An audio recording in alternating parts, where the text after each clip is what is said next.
The Claw Pro tail bag has 5 compartments in total.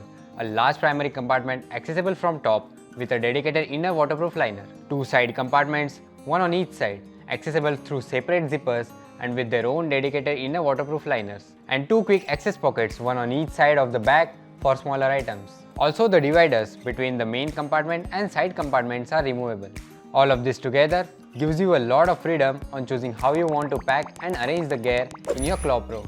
Option 1 is to use the segregation to maximize organization. To do this, you would keep both the dividers in place and use the 3 large compartments independently.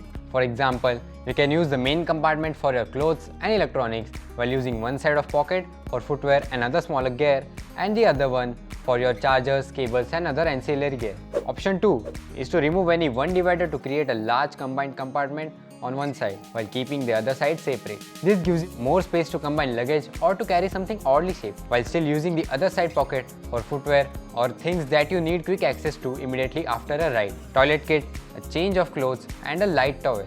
Option 3 is to remove both the dividers and use the Claw Pro as a single unified bag. You will still have 3 access points, but this will allow you to use the entire storage of Claw Pro as you please. You have additional storage space in the outer quick access zipper pockets and the zipper pockets on the lid on the main compartment.